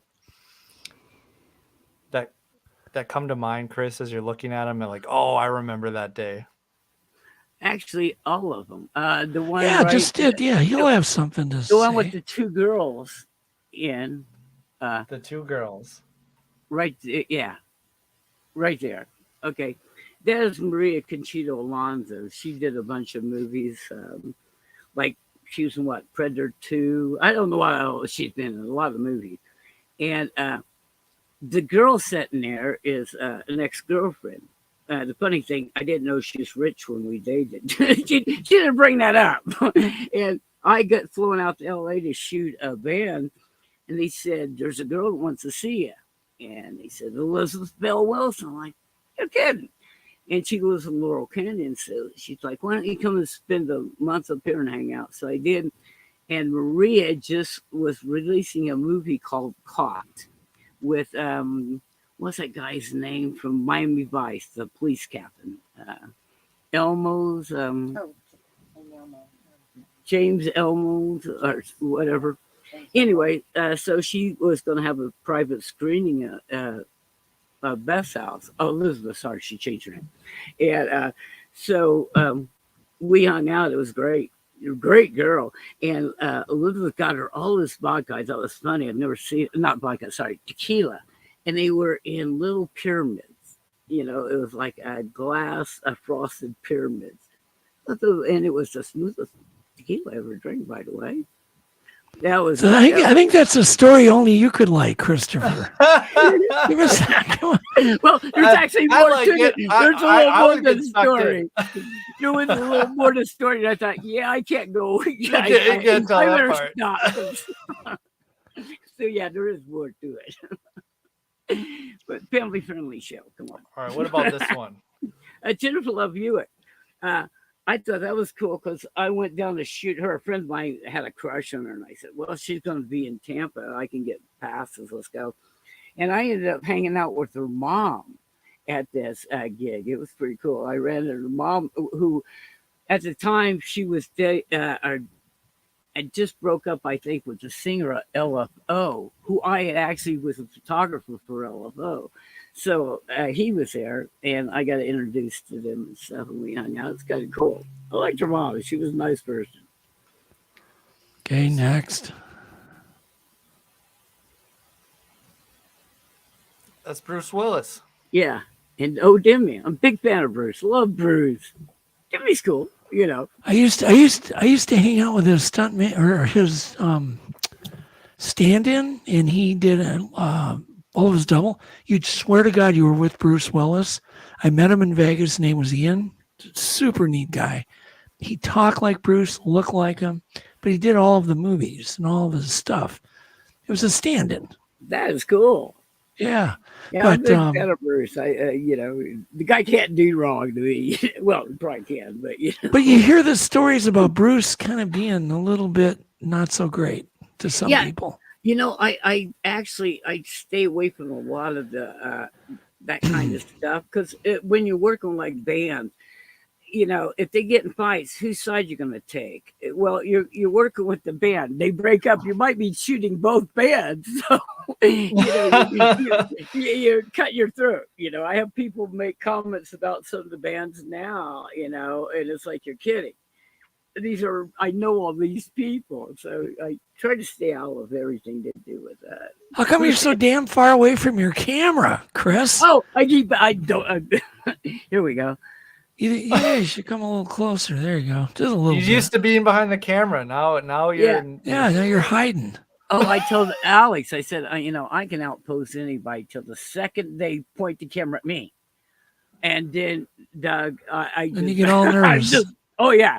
Or I can sit here and talk perfectly till the second they go, you're on air live. Well, or they do the count. Once they hit that, I'm like, you know. So you like being behind the camera. So who's that? Is that Demi Moore? Yeah.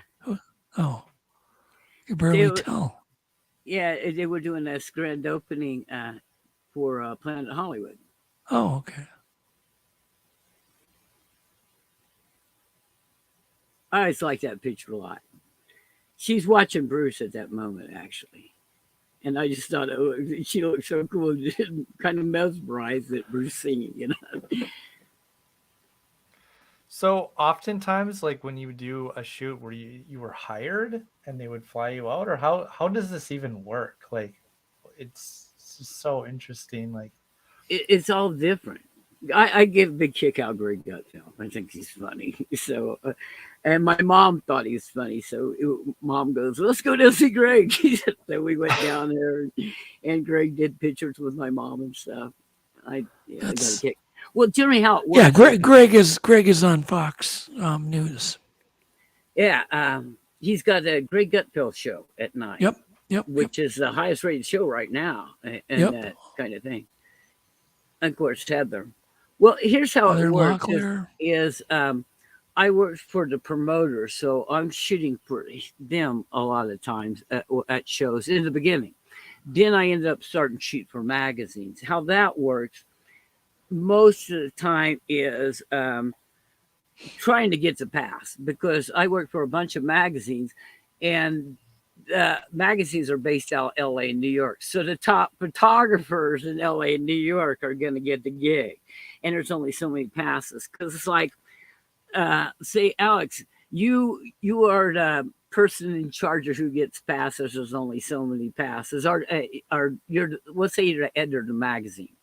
So who are you going to get passes for? The guy that just took you to lunch 5 minutes ago, or Helton in Florida? You know, so it's kind of a crapshoot. But so you call the magazines and say, okay, you know, the police are playing, and I want to cover the police. And so they'll either give you the contact and you call, and then the magazine, they'll call back and check the magazine to make sure it's real, you know, or the magazine will call. And then sometimes the magazine will call you, like Monsters of Rock. I was shooting for a circus, and I did a lot of freelance with circus, but they called on that specific and said, we need this. And so then you're paid right up front. Rolling Stone does that. When Rolling Stone hires me, I'm paid before, you know. I can't say when I actually get the check, but I mean, it's a set fee. The Yeah. others, it's a crapshoot. You're selling photos. And you want to sell to as many magazines as you possibly can because it doesn't pay like people think, not even slightly close. I mean, once in a while it will, you know. So yeah, but you've been freelanced your whole Yeah. life, free. So you Yeah. own your inventory.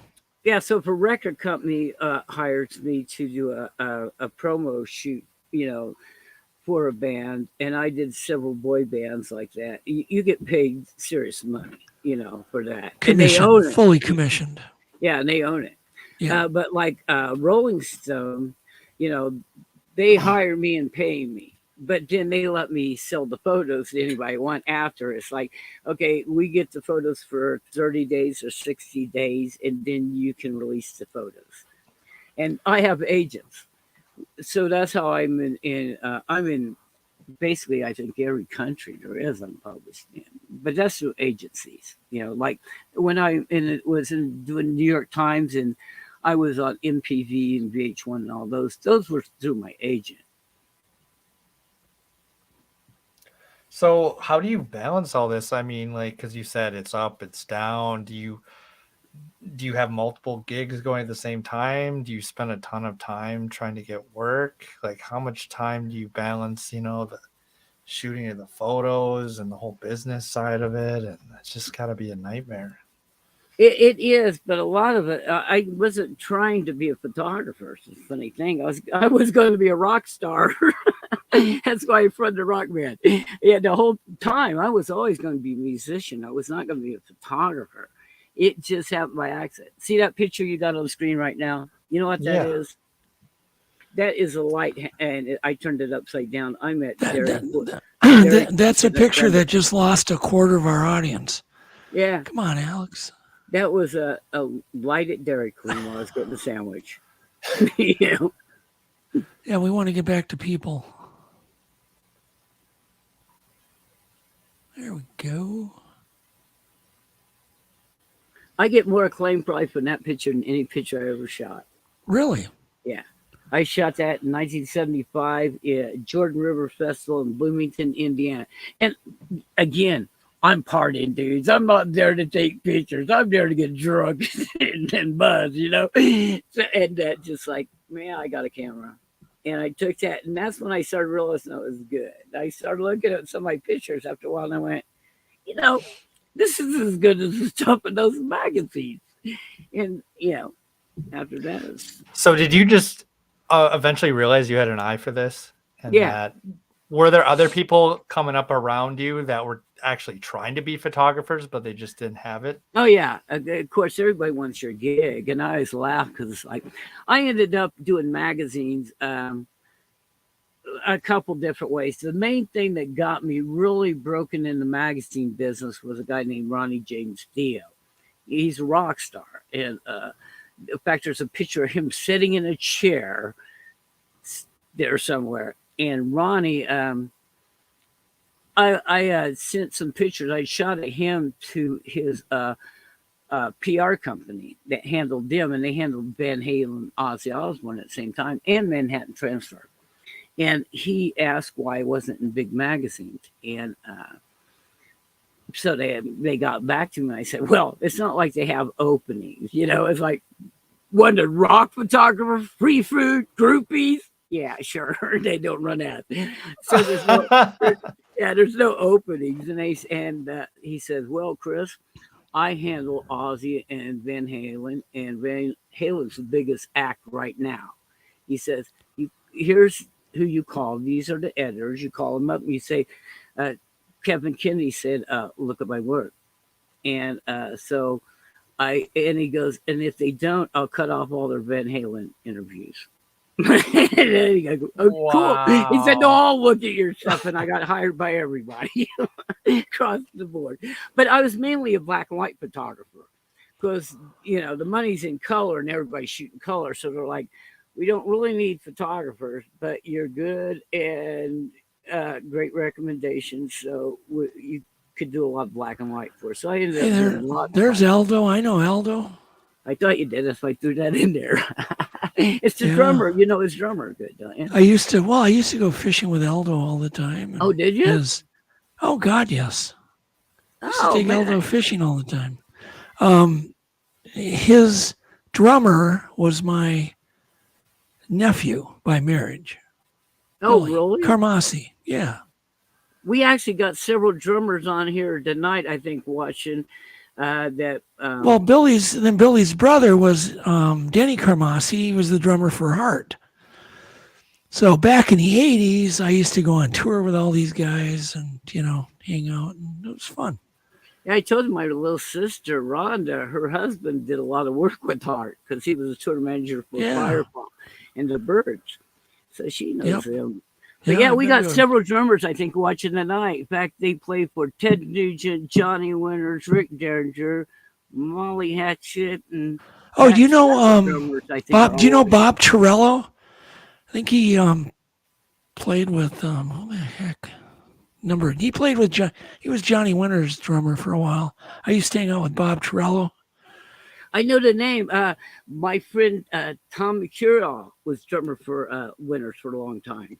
Yeah. Well, I think Johnny went through quite a few drummers. Yeah. But Bob Torello also worked for Black Oak, Arkansas. Who's a guy? One of my lead, favorite Jim bands is Dandy. Black Oak, Arkansas, by the way. Jim Dandy. I love them. I was talking about them to a guy named Snoop who's in chat tonight. We were talking about them this morning, actually. That was the night I met Bon Jovi. So you said originally you wanted to be a rock star, Yeah. and then it's almost like Well, weren't you in a band, Christopher? Two bands. One was called Porcelain Doll. We were an original, basically. And I did that. So if I messed up the song, you couldn't tell me I messed it up because I wrote it that way. Yeah, I meant to forget the words. Yeah, I wrote it at key, And then the other, I was doing some work for an agent. He used to handle 90210 Beverly Hills, that TV show. He came to Florida. And what happened was this girl took me down to meet him. She was in basically in the film business, and I meet him, and he, we're just talking, and I showed him some pictures and nothing, and I'm leaving. And I get to the door, and I don't know what came over me, guys, but I just ran across the room, and I slammed my hands on his desk, got right in his face. I said, "If you ever need a killer psycho photographer, I'm your man." And I walked out. 2 weeks later, I get a call that says, "We're looking for the killer psycho photographer." And it was him. And he said, would you help us in casting? So I ended up helping him in casting for commercials and soap operas and stuff. And at the time, they said, "We're doing a Pepsi commercial. Would you help us cast it? We need either a band or musicians who can look like a band." I said, "Well, my band was national magazines. I can put together one." So I called up Jeff Blando, who's the lead guitar player for Slaughter. And he couldn't do it. He said, "Here, call the Mark and DJ, the guitar player." Well, actually, Mark was a singer. Didn't know he was an incredible guitar player at the time. A Bomb Squad. And I got Sean Shannon, who was the drummer for Les Dudek, Pat Travers, and Molly Hatchet. And I brought them in. And my old roommate, Chad Robinson, was a guitar player for a big band out of Tampa called Tiger. So we put it together. We went on the audition and we got it. Which I like, yeah. Well, do you have any photos of your own band? Yeah. We were national mags. Some pictures of us. Well, do we have any? Yeah, actually, under me, I think you might.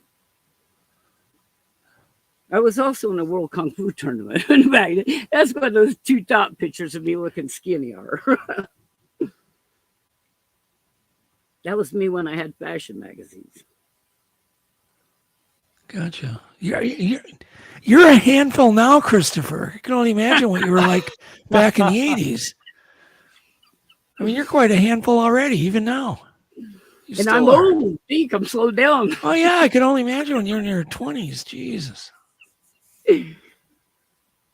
That guy took first place in unlimited weight class in the Third World Kosher Tournament, which is the governing system of Kung Fu. So in that's China. you. Yeah, that's me, the short guy. Huh. That's who I hung out with was the Chinese team, because the best in the world is the Chinese. That's where it's coming from. So I'm not dumb. Can't you just, Alex, can't you just arrow through these without going back to the thumbnails? Have you Yeah. tried just arrowing through them?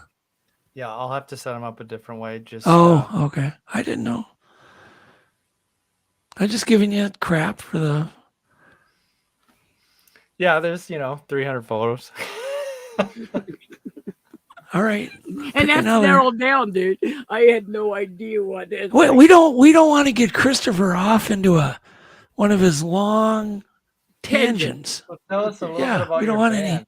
any. We don't want any Christopher tangents. I'm the worst in the world, Doug. I was talking to my sister before this, and I said, Rhonda, you know me. I start talking, I just don't shut up. And I'll just keep going off in different whatever. Where are these? Is this your band? Yeah. Oh, there we go. Porcelain Dolls. Doll. There's no S. It came about. Oh, Porcelain Doll. Yeah, it came about as I was trying to think of names, and I sit down and I wrote down that name, and I'm like, where did that come from? And then I realized there was a porcelain doll sitting right across from you above the TV, an Oriental porcelain doll, and I realized that's where it came from. Well, if you guys would have added the S onto the name of the band, you probably would have become bigger than Aerosmith. We should have been. Actually, you should have put the S on the name. I actually walked in places where people thought I was Steven Tyler a couple times back in the 70s. It's pretty funny. My mom even seen a picture of me, a blow up. She thought it was Steven Tyler. Well, actually, I'm sorry, it was Steven Tyler. She thought it was me, and I'm like, that's not me, Mom. That's Tyler. Are these guys all alive? Are all your bandmates still alive? Yeah, see those pictures right down there, the dark ones, that's my grandmaster and stuff. Oh, okay. And the guy, that's Brandon Lee, and that's Bruce Lee. Oh, okay. Pay no attention to Alex. He's all over the map here. They were cousins. In fact, the only person that people know who actually ever fought Bruce Lee was my grandmaster. Oh, okay. Of course, he won because my grandmaster is a grandmaster and Bruce Lee wasn't. Bruce Lee's a badass. There's a difference. Yeah. All right, we can leave this whole section. We can leave this section. Oh, we got animals. I didn't know you did wildlife photography. Yeah. What's that? I tell people, don't get this close. Some of these are taken with a cell phone, the coyotes. I'm literally within a couple feet of that coyote, and it will take your face off. They're not my buddies. Oh, but we're on a picture of a gorilla, and you're talking about coyotes. Yeah, well, settle down, Christopher. Well, see, on the screen, I'm seeing the coyote pretty close. Well, yeah, okay, all right. I see the coyote on the screen. So you did this with a cell phone. No, that was one of the only ones I did with an actual camera, and it came at me, and I literally fell and pushed the shutter when I fell, and he missed my face by inches, dude. Well, what's the story? I mean, is this at a zoo? Is this? I was a professional coyote trapper. I did animal damage control work. Okay. I'm a guy that comes and catches your coyote that's killing your cat. Gotcha. So the dude's he's in a leg hold. Yeah. I gotcha. Okay. But see, what happens is in the leg hold, there's called the catch circle. Well, they can only go so far and run the circle. That's tore up. I'm not thinking at all that the head goes 1.5 feet past that circle. So I'm at the edge of the catch circle and take a picture, and that sucker goes, whoa, man, and I fell and just missed my face. I had one came at me, and luckily the trap got caught when he came between the tree. The tree actually caught him. Because a lot of times I'm using real long chains. That way the animal it takes stress off the animal. It can go hide. It doesn't have to dance around in public. And nobody sees it. Well, that chain you're using 12-foot chain, meaning it can go 24 feet. Instantly across. And I got nailed once. I fell on the ground laughing. And the farmer brought I think we should take a break, Alex, so Christopher can go get some coffee. Actually, that's the problem. I'm drinking coffee. Oh shit. Okay. So all Now- these exotic animals, Alex, and you put a duck on there. I mean, it's a nice duck. It's a professionally shot duck. Between you and Christopher, Now, I did cheat. A lot of these are shot at the zoo, and I tell oh people, yeah. they go, "Where did you shoot the polar bear?" And I go, "In the backyard. We have polar bears in Colorado. Hey, you didn't know that's that? what photographers do. What we do?" Yeah, I used to do that too, plenty. Go to the zoo, I'd spend a day and I could sell my photos for lots of money. Yeah, I got a great picture of a snow leopard, and it's like, what's the chance of you going to the Himalayas or something and photograph one? 0. Yeah. So what? I had a buddy of mine that had 2 snow leopards, and we were shooting a snow documentary. So we took the snow leopards out into the farm country where there was a lot of big snow drifts, just let them go. Oh, that would be awesome. And we got shots of them leaping over streams and, just pristine, beautiful snow leopards. Probably the best snow leopard footage ever shot. But it's all fake, you know what I mean? Yeah. I want to do mean, a show and talk to you sometime about what you've done. Like, I want to know about the lake trout up in that Arctic lake. Did you guys ever catch any of those? Oh, God, yes. But only 44 inches. We never got past 44, maybe 46 inch, but we never made it past that. The big ones are too slow. They're just too I'm slow. fascinated by that. It's like a 6-foot lake trout. And that one guy said 14 foot. I'm like, what? Oh, yeah. I did a whole story for NBC where a man and his fishing buddy got pulled around a lake, up in the Arctic for 6 hours. And they said they saw the last 6 feet of the fish. They could have been, they believe it was a trout that was like 12 foot long.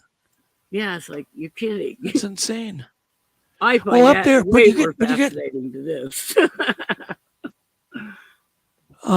Like up in the Arctic, there's white. Well, I know this was shot at a zoo probably, but up in the Arctic, you can go right up to these things. They're completely tame.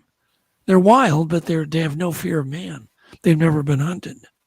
Yeah, that's Denver Zoo. Like, well, of course it is. But it still takes skill, I just push a button, Doug. That's why I tell people I push a button. That's my whole talent in life. I push a button. You got to know when to push the button, though. Yeah, you got to know when. It's just like Alex. You got to know when to push the button. I haven't figured it out yet. See, no, Alex hasn't figured it out yet. Well, Alex was telling me that he's the brains and he just hired you for the pretty face. Right. Yeah, I work for Alex. This is when I was doing the commercial for Pepsi because Shaq was in the commercial and I said, I had a camera. I said, hand me the camera. And so that was actually either that or one of the other pictures. This is I'm shocked when he's 12 years old? Yeah. Well, this is when we did the commercial and this was a National Enquirer, that picture. And I would have made a lot of money on the commercial, but as you see, he's wearing 32. That's Magic. He signed with the Lakers and nobody knew it. So they run the commercial. They had 2 versions of it. I seen a clip that was on Entertainment Tonight that showed the band he mentions. He's like, yeah, I'm with my favorite band. But But Christopher, we want to hear, we don't want to hear circumstances of the photo. We want to hear inside stories, untold stories that no one's ever heard. Okay, how about this? I remember there was a for Judas Priest out in Canada, and they didn't know anything about groupies. So somebody has to educate. Who didn't? Okay, back the truck up. Who didn't know anything about groupies? The band was called Kick Axe. And okay. So it's like, okay. And me and my friend, John, said, well, let's introduce you to what groupies. And well, you can guess.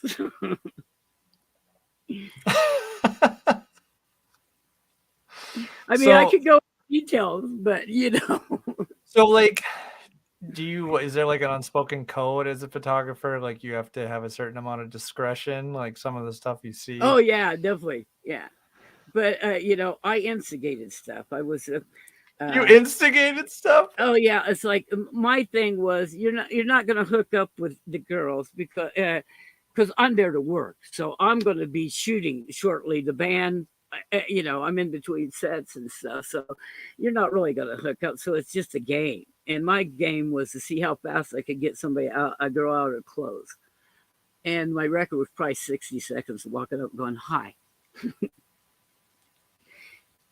That's what we did for entertainment. And of course, you got all the roadies and bands standing there and totally shocked looking at you going, what? That's nice to know. Say, Alex, can you take over this interview? See if you can get some stories out of them that don't have anything to do with sex. There's got to be something in there. No, that's You don't, that's you don't 100% think of so? them. Okay, I did go to a Judas Priest through a party July 4th. And it was a barbecue, and me and Paul Chapman, the guitar player for UFO, and my friend John Ramsey go down to this barbecue. And the guitar players decided to play tennis. And they're all dressed up in white, and the lead singer standing next to me, Rob, going, "This ain't metal. This ain't metal." He is so mad that these guys are dressed up to play tennis. And then I look at Rob later on, and I said, this is kind of ironic. You guys are celebrating us kicking your ass because it's July 4th. You figured out the slideshow, Alex. And Rob Didn't goes, you? You figured it out. I mastered the button. Okay, good. Now, here we go. Now we can. So Rob turns around and tells me they aren't celebrating some silly local tradition we have. He said, we ain't celebrating some silly local tradition you chaps have. We're celebrating the Queen's birthday. Yeah, this is July 4th. We kicked your ass is what we're celebrating, boys. Rich was in the comments. He was saying, tell him about the PT band house. My Is that a boys. clean story, Chris? Well, it depends on what part of the story.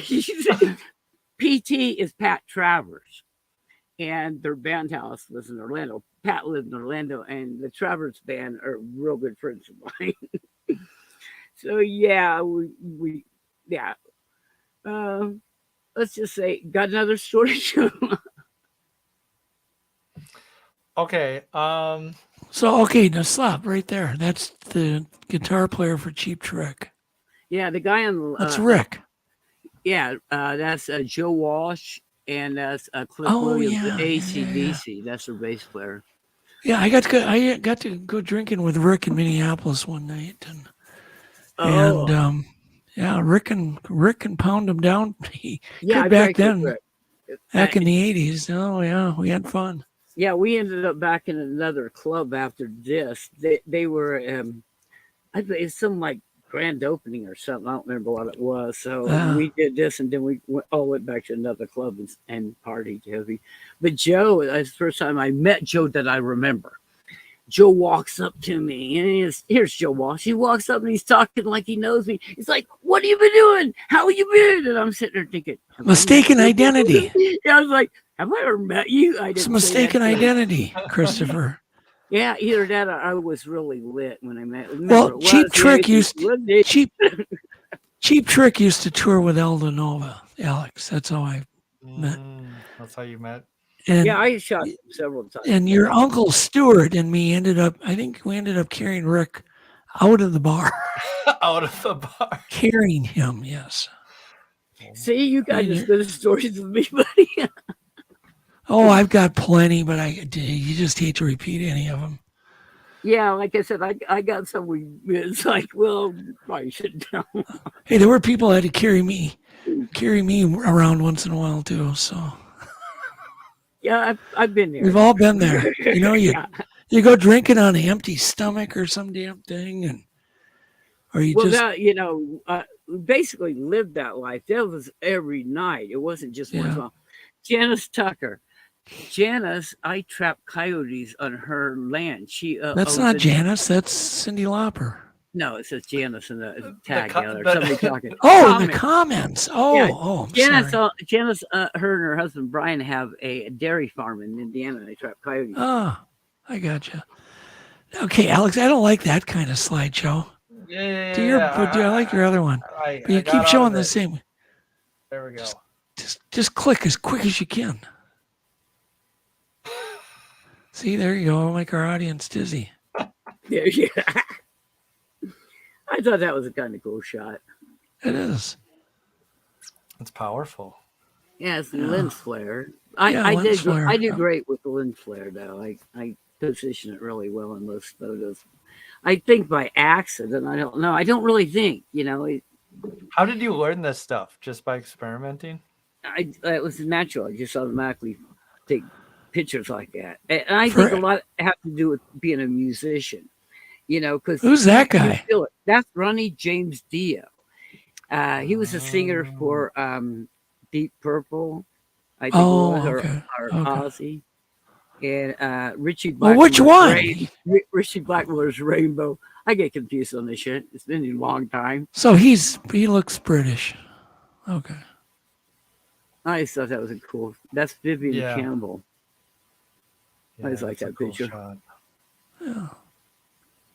So when did you decide, okay, this rock thing isn't working out? Like, I'm a photographer. Like, this is. So I'm going to This go is what I'm trap doing. coyotes instead. That came about, God, like 10 years ago. The whole business basically died. I was a magazine photographer mainly, and all the rock magazines died. So, and then I started some fashion magazines, and I had a plumbing problem in the studio, and the place got flooded a couple of times. The last time I said, hell with this, and quit.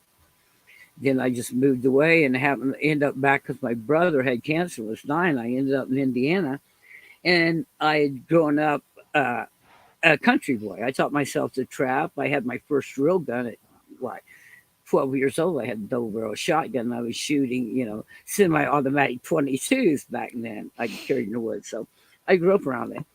And I found out that we had coyotes in Indiana. They didn't have them when I grew up. And then I talked to the girl that made the comment, Janice, and her neighbor lost a calf. And I said, let me see if I could catch a coyote.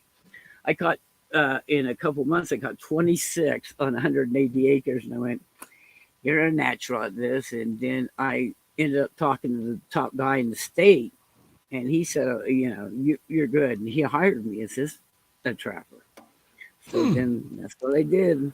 Oh, that's Rob of Judas Priest. And So basically, Christopher, you took the easiest job you could take. hell yeah, that's what I'm saying. The only reason I didn't become a rock star was that whole game changed. That band Nirvana came out. They suck. That's too much work. I'm saying. And we had just started to, get a little bit of attention and getting magazines and stuff and trying to, work out the whole bugs of that game. And then it changed overnight, Like, what was popular changed overnight? Oh, yeah, because all the ones to Nirvana came in, and those Is that Paul Stanley? Yes, it is. Oh. I hung out with him one night, and we just sat and talked. It was... He seems like he's a pretty smart guy. Oh, yeah, real nice, All the people, I think, Yeah. Gene Simmons and him were definitely very, very intelligent. Yeah, but Gene's always been nice to me. I met Gene a bunch of times. Does he play a character? Because, like, when you see him on TV, he always is. I don't even know how to put it, but like very. No, he's kind of like that in person, basically. But it depends on who you are. I get treated different a lot of times because of who I am. I mean, sometimes you get treated worse because you work for magazines and they have a beef with that magazine. But overall, it's because you're the press. They a lot of times, they treat. If you think I give you a lot of crap, Alex, if you were Gene Simmons' son, he'd give you like 50 times more crap. Oh yeah, I wouldn't want to be his kid. Point taken. But he's always nice to me. I must say, he's never been mean to me ever. Yeah, he's a super smart guy. Super smart. That's the Doug hijack of rock and roll right there. Who's that? Plant. Robert Plant. Oh, Led- Robert Plant. Led Zeppelin. And why do you say that, Christopher? I mean, that's a big compliment because I'm amazed at you. All the stuff you've done and your experiences. I find totally fascinating. Oh, well. That's why I said we need to have you on. Oh, yeah. I'll come I'll be on the then. host and interview you. Sure. I'll have you interview me. We could do that as long as you drink a pot of coffee before you come on. The whole pot. You got to drink the whole pot. And I'll let you interview me. It'll be fun. Now Marilyn. that's kind of an evil looking photo there. Oh, Marilyn. Brian, actually. Yeah. Yeah. Oh. His old guitar player was dating my roommate. You know, it's funny. He used to call up and they have, girl names. And it was Sarah Lee Lucas. And I'd always say, Monique, it's the devil worshippers. I got a kick out of him. He was a nice guy.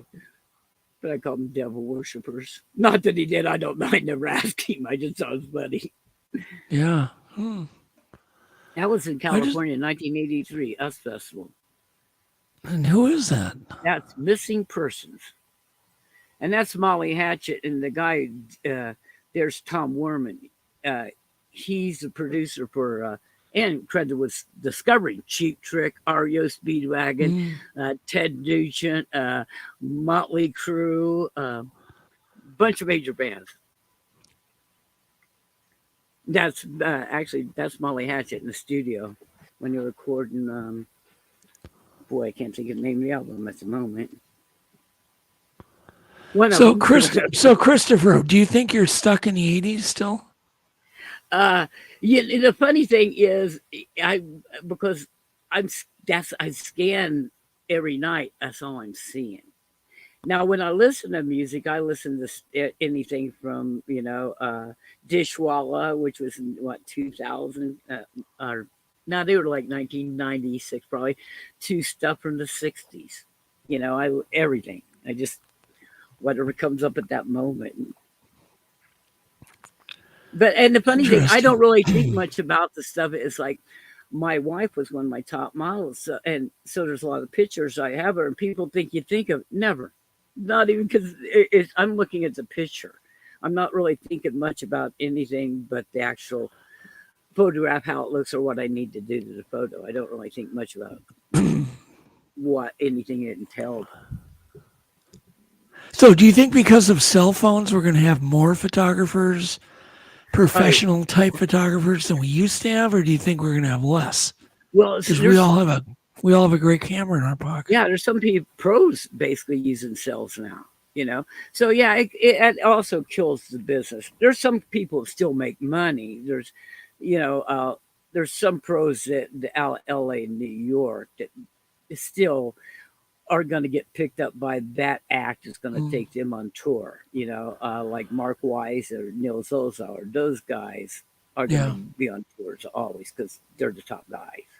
But the rest of us, it kind of killed the game. Yeah. See that picture right there? Those two pictures of Poison you just showed up. Those were actually black and white pictures. I was playing around with that color. You can colorize a picture. Oh, gee. And I was like, man, those came out good. It looks great. You never know. Yeah, you get paid 3 times for a color picture what you do a black and white. I bet you know that, Doug. Well, if anybody wants to hire you, how can they get a hold of you? Facebook. I'm on Facebook and my phone number's on it. Oh, well, that works. I'm easy to find. And you're under Christopher Lee Helton. Yeah, I started out using Helton, and it was so small on the photo credit. I thought, man, you can't see it, so I decided to use your whole name. So that's how I started using my own name, so people could see it. Ah, but you don't mind being called Chris. I get called everything, stuff we can't repeat on here. Oh, okay. Yeah, I have friends that call me by my full name. Some call me Helton, some call me Chris. And like I said, some call me other things. Hey, Chris, are you shaking your leg? Oh, yeah. I do that. I have that restless leg syndrome. He tied his leg to the camera. Yeah, I have restless leg syndrome, guys. And, Yeah. it's like you Sure get you pulled do. over and they think you're nervous. It's like, no. I think you have restless Chris syndrome. I get that too, Doug. Believe me, I do. Yeah. Quiet Riot. Love these guys. Well, actually, there's 3 of those guys have passed away. Only one's alive. And actually, he might be watching the show tonight. That's Carlos. RU Speedwagon. Great band. Rick Derringer. The guys in his band, I think, are watching tonight also. Shout out to Derringer Band. Who's that? Is that Ringo Starr? Yes, What am I it looking is. at? Yeah. Oh, it is. It is. It doesn't look like him. That's Rob Thomas. He was in Matchbox 20 and had Yeah. big solo career. That was when he was in a band called Tabitha's Secret. My man, Robert Plant. And why do you call him your man? Because he's the greatest rock singer ever. He was Okay. my idol, man. He was your idol. That's Yeah, I'm if just you got an checking. idol, it was Robert That's you Plant. compared to Doug. Yeah. Did you ever get to meet him and hang No, out? but I did meet the guitar player, Jimmy Page, is is pretty much an idol too. I met him like 3 times, and we hung out some and stuff. Led Zeppelin. Well, Alex, we have to get off. It's 9:03. We're gonna lose our, you know what? Yeah. So Thank you, Christopher. It was fun. It was great, and let me tell you, like I tell all my friends, man, I was nervous. I'm just like, fine. No, I had fun. I had fun. Yeah, It's fun yeah. giving you crap too. I got to tell you something about Bigfoot. First of all, have I ever seen Bigfoot? Well, I shot the NBA for magazines. Been a lot of big feet. And 2, this always kills me. People, when they're placing trail cameras, they don't take in consideration maybe it's watching you place the camera. People are like, we're going to hide it. Well, yeah, it works. It's standing, 100 feet back watching you set it there. So Yeah, you got to get be it well. wearing a camo when you put it up. Yeah. Well, no, you know what? I seriously, what I would do, if I was placing trail cameras, I would take them in a bag so you couldn't see the trail camera. And I'd take several people in, and then I would sit down, and just a bunch of us just sit down. And then the guy with the trail camera lay down like he's going to sleep. The other people get up and move in every single direction, and then get it so far out and make noise. Now it's going to pay attention to you guys and not the guy laying down. He get up, put the cameras up, lay back down, and come back. And this advice comes from a rock photographer who now traps coyotes. And I'm a good trapper and a great tracker. Never seen a Bigfoot, but the reason I believe in it is those tracks. Well, say goodnight, Christopher. Good night, Chris. Good night, Thanks for Christopher, coming and you too. You guys, Good night, Christopher. Good night, Alex. Good And night. thanks for everybody for Thanks tuning again, in. boys. All right, was we'll see you fun. next week. See you I next call you up in the middle of the night. Been bothered by dreams, ain't feeling alright. You give me comfort, say just give it some time. By the end of our talk, I'm feeling just fine. You and I will always know where we belong. This ain't no ordinary love we got going on. I'll pick you up in my 59 Ford. We head on down the road until we get bored. Just you and me and the sun and the wind. If the rain should stop falling, we'll head on home again. Everybody else can see where we belong. Oh, ain't no ordinary love we got going on. At the end of the world, together forever is one, and I'll wait. If ever you should be in doubt, and I pray they never can pull us apart, and I'll wait for the time when we'll be together every day. But I know if ever we'll be led astray,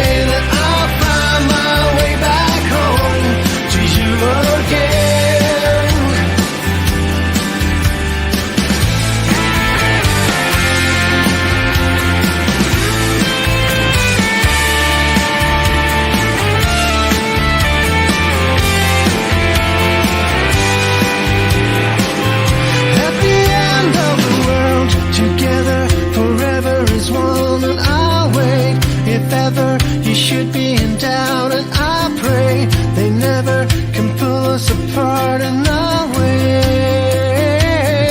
At the end of the world, together forever as one, and I'll wait if ever you should be in doubt, and